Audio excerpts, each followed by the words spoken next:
What's up, YouTube? Reezonoticz back once again, and I'm doing a revamped, new version of my N64 collection. I know I did it recently, a couple months back, but I have so many games, and even though I've done updates, I'd like to have it all in one shot. So here we go once again. Best console ever created by human hands, a Nintendo 64. Here is Reezonoticz library. Just get right into it. Number one, 1080 Snowboarding. One of the best snowboarding titles ever created. Very difficult learning curve, really complicated controls, but if you can get around that and you're an expert player, you will definitely enjoy this game. Graphics are amazing, and Tommy Hilfiger was the actual sponsor for the game, so you'll see advertisement for those clothes all over the game. Next, Aero Fighter's Assault. Your typical Ace Combat clone, you know what I'm saying, fighter pilot simulation type game. You know, it's fun, it's exciting, it gets the job done, and it's got really good graphics. You'll hear me say that a lot in this video and in the part 2 because the N64 had the best graphics around at that time. I don't even want to hear no debate about that.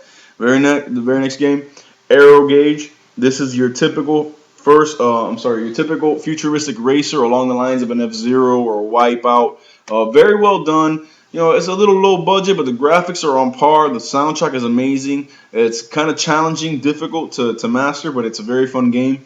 And it's a classic from back in the day, so I definitely enjoy having it in my collection. Next, All-Star Baseball 1999. Not a baseball fan, but I got this for free, so why not throw a baseball game into the collection? You know what I'm saying? Acclaim Sports did the most realistic sports games back in this generation, and that's one of them. So, I did play it a few times. Very well done. Next, Automobilia Lamborghini, your typical racer with a license, focus on one license, and that's Lamborghini. All Lamborghinis in this game. Graphics are amazing. Gameplay is a little shallow, so it's decent. You know what I'm saying? Next, Banjo-Kazooie, one of the epic all-time best platformers in any generation, any console. Definitely on the N64, but just overall, an amazing game. You need to have this if you're an N64 owner. Next, the sequel, Banjo-Tooie. Take everything Banjo-Kazooie 1 was and multiply it by like 2.5. It's just an amazing game, epic proportions. It has a multiplayer mode and everything, so, it is what it is. Very good. Next, Beetle Adventure Racing.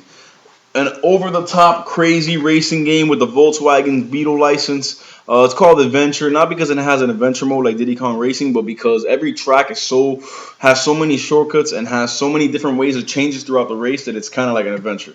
So it's very well done, an amazing racing game. I'm glad I got it. Next, Blast Corps, one of the gems from Rare on the N64. A demolition destruction game where you have to clear the path for this nuclear tanker that's rolling and it can't stop. Just a very addictive game. Some very memorable vehicles and weapons that you use in this game.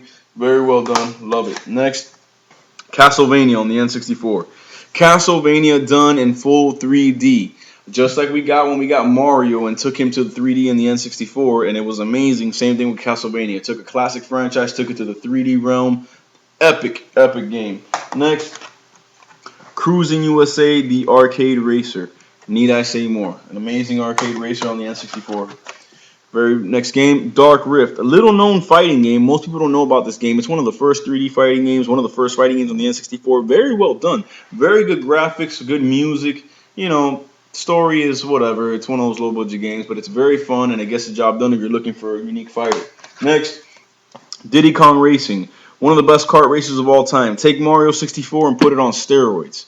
You got planes, hovercrafts, karts. You got an adventure mode. You got a multiplayer mode. It's just an amazing, amazing game. Next, Donkey Kong 64. One of the epic all-time, just like Banjo-Kazooie, but even better. One of the best all-time platformers ever created. Again, by Rare. The N64 and Rare, they had it going on. Next, Duke Nukem 64.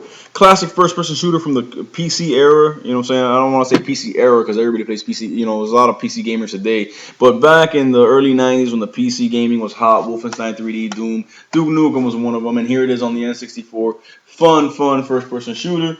Got all the famous things that make Duke great. And it's got multiplayer and all that, so it's great. Next, Excitebike 64. A remake of the original NES classic with fully 3D graphics. Just great controls, a very fun motocross type game, and it's got the same announcer from Wave Race. If you guys pay attention to details, play both games and you'll see what I'm talking about. Next, Extreme G, futuristic racer along the lines of F-Zero, just like Aero Gauge, a lot better than Aero Gauge. It's probably right there, second place next to F-Zero. Great futuristic racing game where you race on bikes that kind of look like the bikes in Tron. If any of you are familiar with that. This game with the ripped up label is actually a FIFA game. I don't know what year. I think it's FIFA 98 or something like that. You know, typical soccer game. Had to have it. You know, got it for free, so why not? Next, F-Zero X, the premier futuristic racer ever.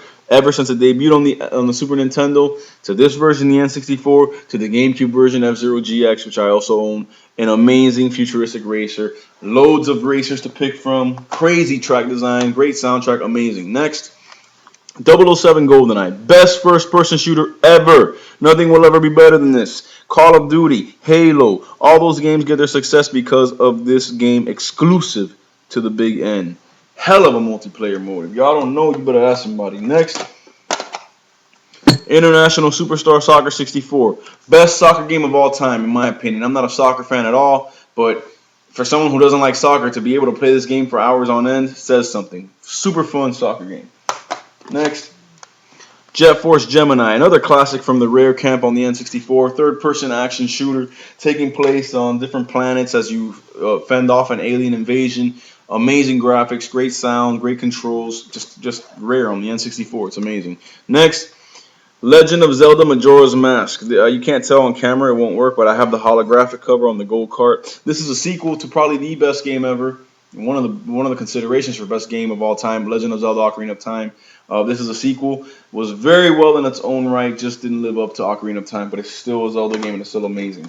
Next, Mortal Kombat Mythology Sub-Zero, action adventure title in the Mortal Kombat universe for the first time ever at this point in time. Great game. Clunky controls, but still very well done. Gives you an insight into the backstory of everybody's favorite Mortal Kombat character, Sub-Zero. Next, Mortal Kombat Trilogy, the father of all fighters at this point. Right now, in my opinion, is Mortal Kombat Armageddon, but this was Mortal Kombat Armageddon before Armageddon came out. Every character and stage from 1 through Ultimate Mortal Kombat 3, just a hell of a game. Really good multiplayer options such as 2-on-2 combat, 3-on-3 combat, and 8-player combat. So next, Mystical Ninja Star and Goldman. Quirky, fun, silly. If you can get over those things, you will find a deep, enriched action platformer that will really take you for a good ride. Just an amazing action platformer 3D game on the N64. I bought this because I saw the words Mystical Ninja and I thought, oh, I'm gonna get like a Shinobi game. Completely threw me off. Completely not what I expected, but definitely an amazing game.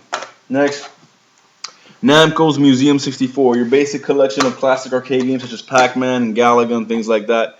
After that, we got Kobe Bryant's NBA Courtside. This is back when Kobe was a youngster. We all know he is the greatest player in the league right now, but this is his first video game. He had a sequel on the GameCube. At this time, it was literally, in my opinion, and I played a lot of them, the best basketball game available on the N64. Next, NBA Hang Time. NBA Jam for this generation. Nothing else needs to be said. Amazing.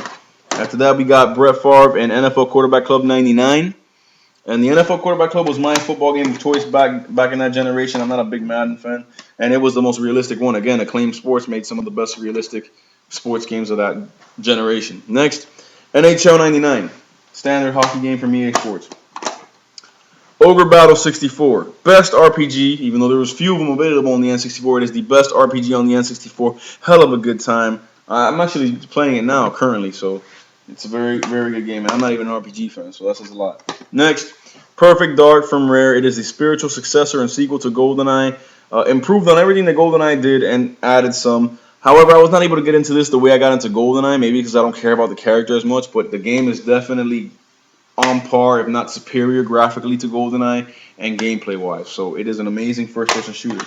Next, we got my favorite game of all time, no matter what generation, I don't care what anybody says, and that's Pilot Wing 64. I love flight simulators, and this is the cream of the crop. All right, Pilot Wing 64, baby.